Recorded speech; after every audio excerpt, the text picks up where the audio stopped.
Un solo punto nelle prime 6 partite, è così che parte l'avventura di Massimiliano Allegri sulla panchina del Cagliari alla sua prima esperienza in Serie A, stagione che poi risulterà essere la migliore del Cagliari finora nel XXI secolo.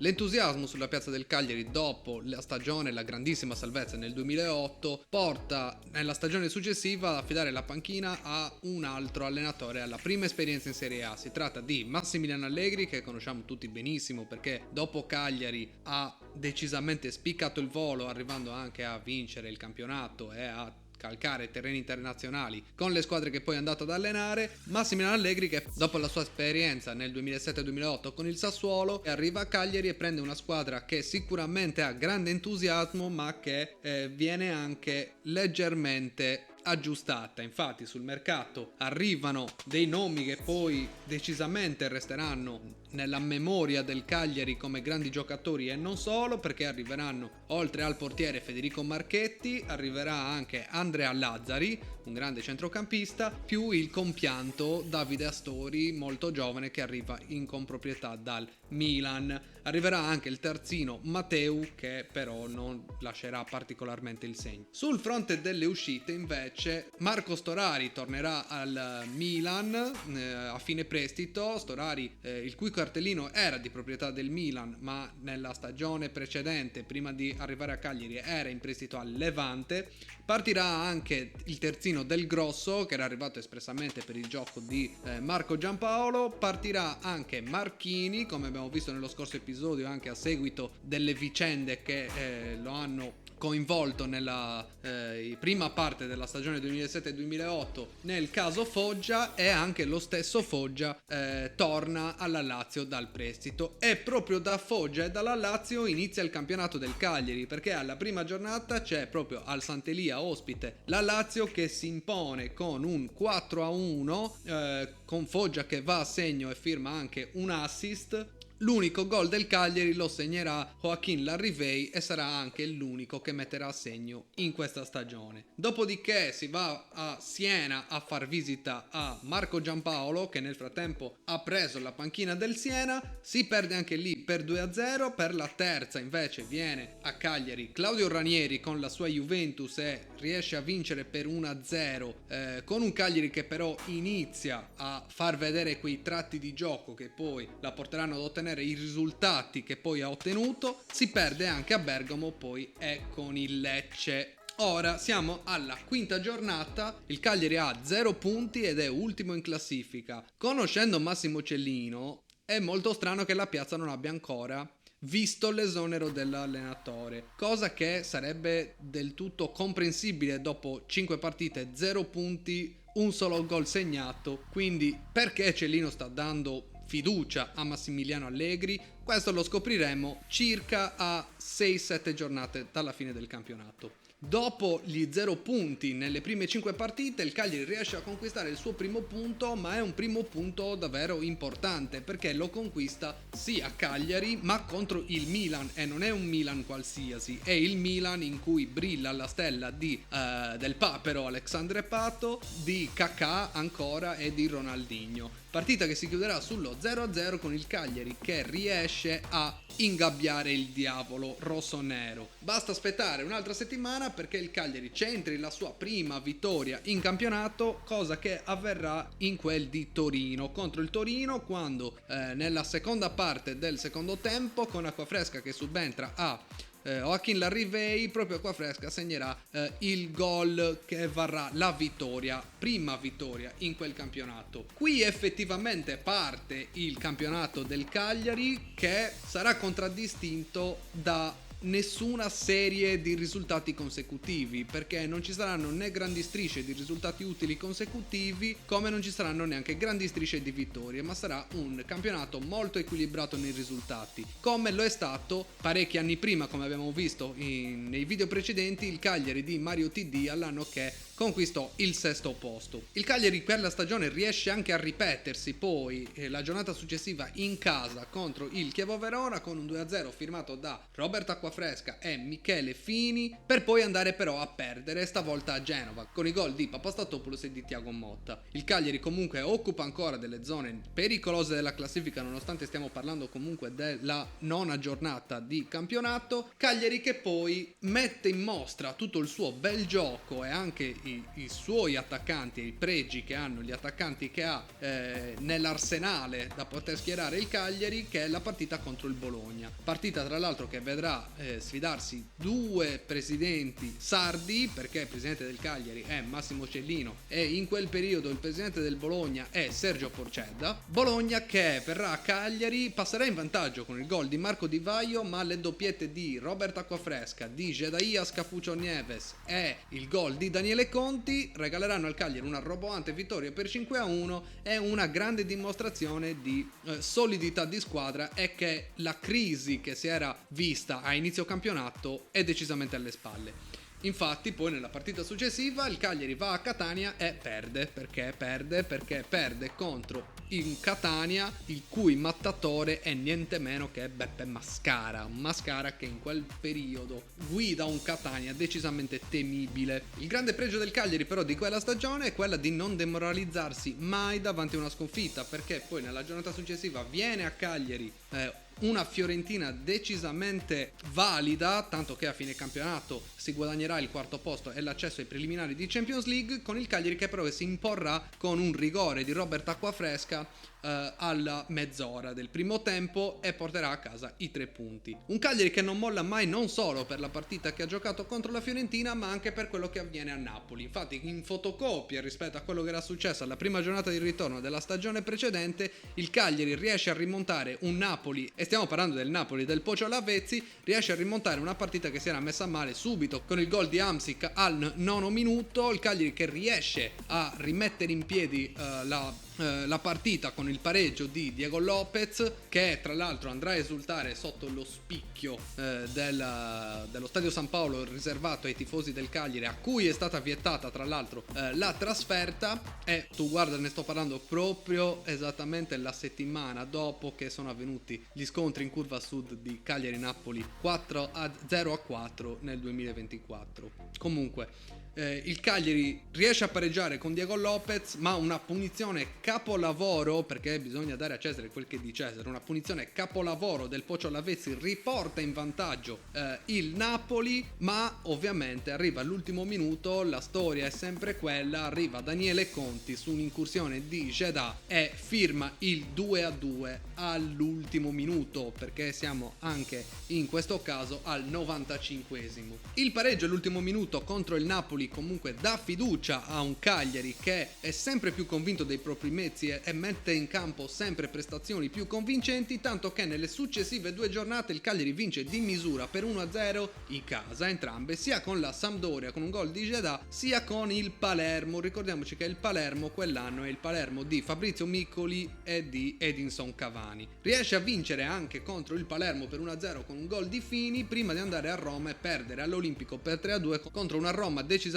ben attrezzata, ma che a fine campionato poi non riuscirà a centrare gli obiettivi che si era prefissata, perché arriverà sesta e centrerà per un pelo la qualificazione in Coppa UEFA. Roma che si imporrà per 3-2 contro il Cagliari, passando in vantaggio con Francesco Totti. Il Cagliari avrà la forza di ribaltare il risultato con i gol di Conti e di Jeddah, ma la Roma poi verrà fuori negli ultimi 15 minuti di partita con i gol di Perrotta e di Mirko Vucinic al 90esimo, che firmerà il 3-2 finale per la Roma. Ma come avevo già detto, il Cagliari ha il grande pregio di non demoralizzarsi per le sconfitte. Infatti nelle successive 2 partite il Cagliari pareggerà 1-1 con la Reggina, gol subito di Acquafresca al primo minuto, e poi il pareggio di Brienza contro una Reggina decisamente in difficoltà per quella partita, viste le assenze di diversi interpreti come per esempio Ciccio Cozza. La grande dimostrazione della solidità del Cagliari di quell'anno arriva alla 17esima giornata, perché il Cagliari alla penultima giornata del girone d'andata va a fare visita all'Inter, che è capolista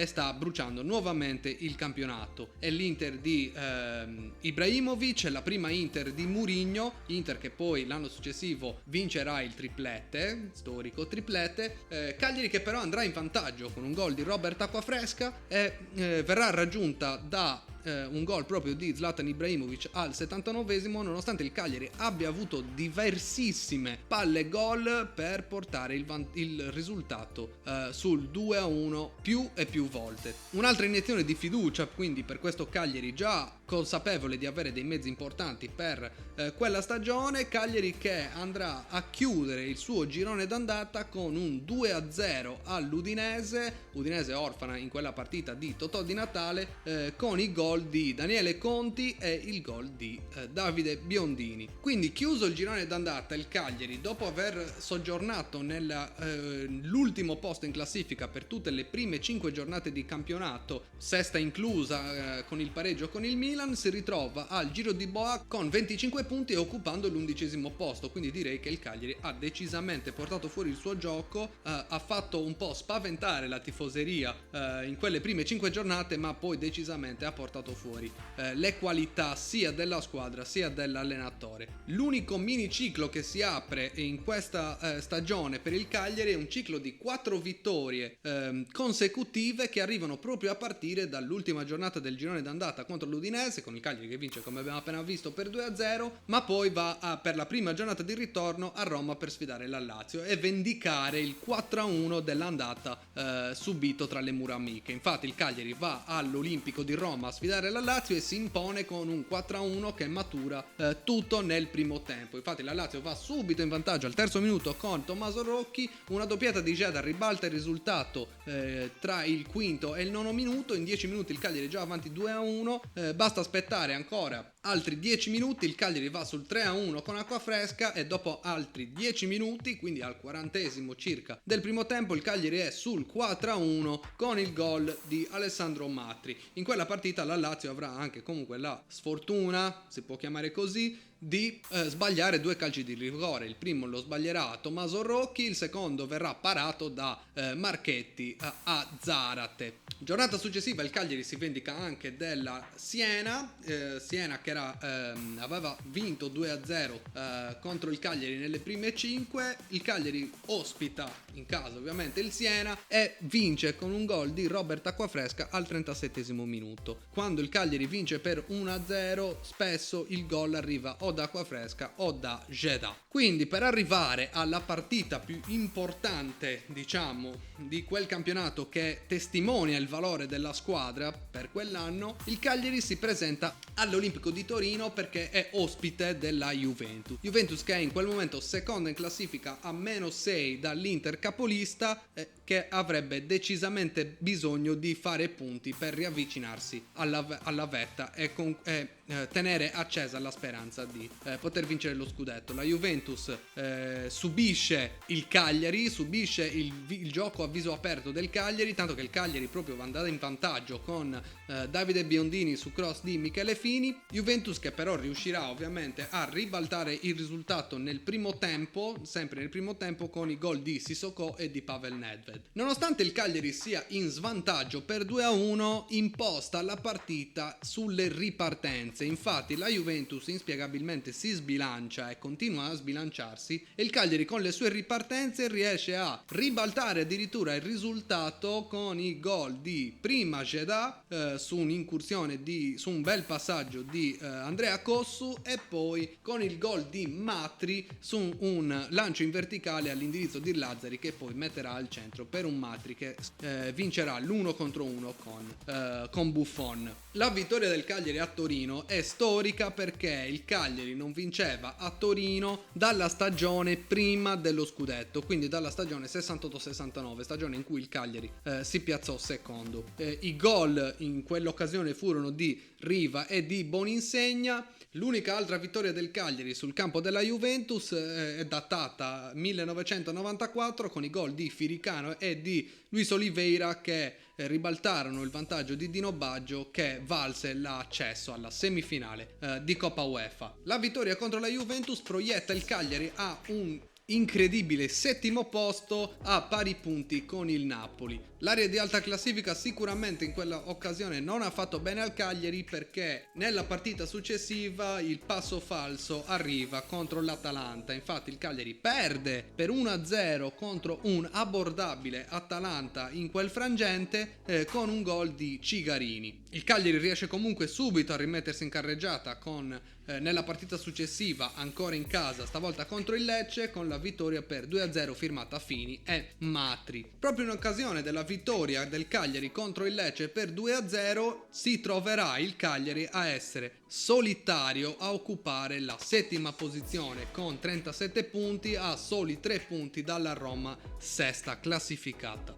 Il Cagliari non verrà buttato giù neanche dalla sconfitta per 1-0 con gol di Seedorf in casa del Milan, tant'è che infatti nella partita successiva a Verona contro il Chievo pareggia per 1-1 con i gol di Geda e di Makinwa. Perde sì in casa contro il Genoa con il gol di Olivera, ma va a vincere poi in trasferta contro il Bologna per 1-0 con il solito gol di Robert Acquafresca. Si ripete nella partita successiva e tra una cosa e l'altra siamo arrivati alla 30ª giornata, vincendo per 1-0 contro il Catania con un gol di Matri che conferma il Cagliari al settimo posto, stavolta però a pari punti con il Palermo. A Firenze poi nella 31ª giornata si perderà, ma si deve dare nota del primo gol in Serie A di un giovanissimo Daniele Ragazzu alla sua prima rete segnata a soli 17 anni in Serie A.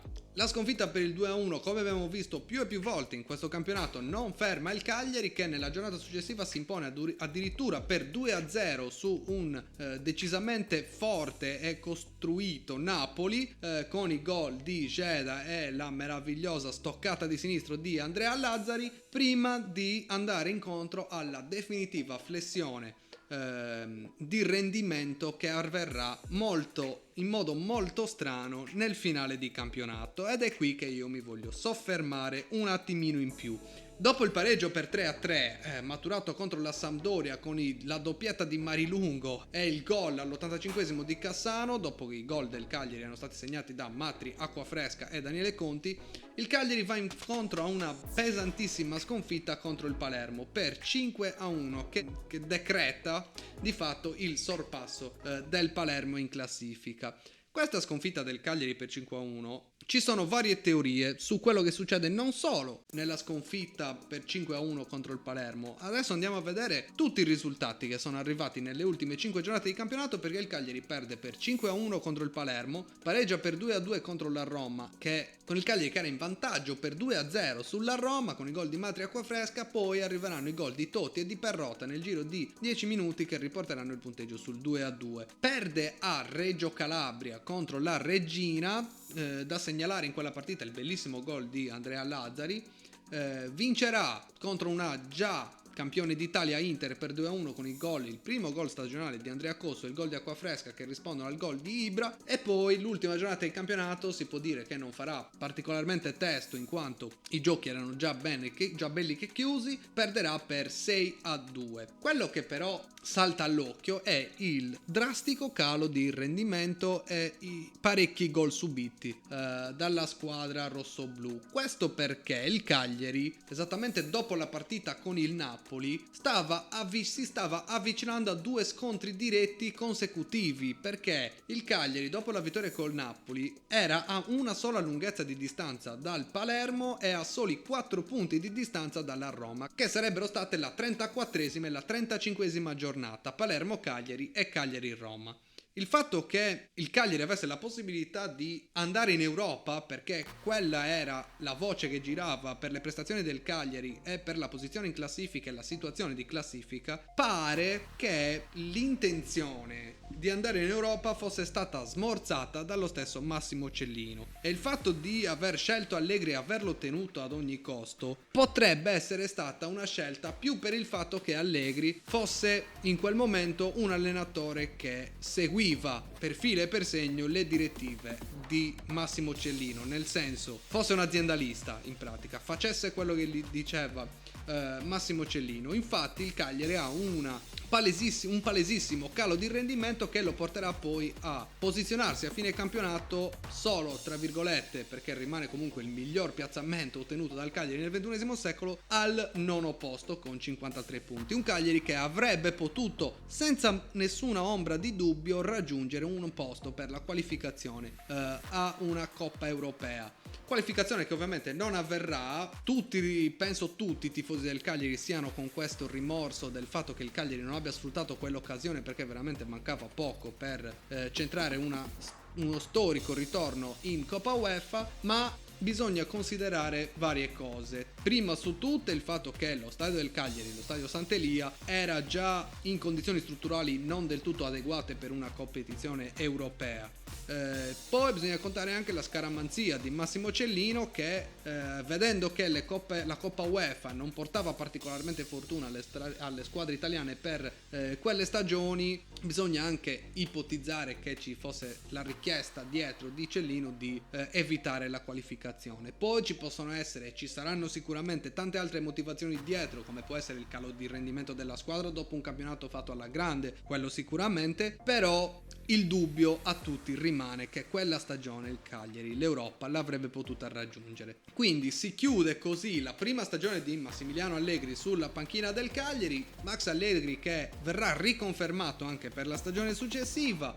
Nel frattempo a gennaio è partito anche Joaquín Larrivei, che è andato in prestito al Huracan. Larrivei che poi tornerà per la stagione successiva e lo vedremo. E dal Sud America arriverà anche un altro giocatore che sarà protagonista di gol che rimarranno impressi nella storia del Cagliari. Quindi per questo episodio ci fermiamo qui. Un ringraziamento perché abbiamo raggiunto i 500 iscritti, quindi grazie a tutti quanti per aver raggiunto questo piccolo ma personalmente reputo grandissimo traguardo. Io ringrazio tutti uno per uno, quindi ci vediamo settimana prossima, no, perché il Cagliari gioca contro l'Empoli, c'è la Coppa Italia e quindi gioca contro la Cremonese e poi giocherà di nuovo domenica. Non penso sarà di domenica perché il calendario ormai lo fanno come gli pare. Ci sarà la partita in trasferta contro il Parma, quindi per settimana prossima salta l'episodio di Cagliari Calcio Story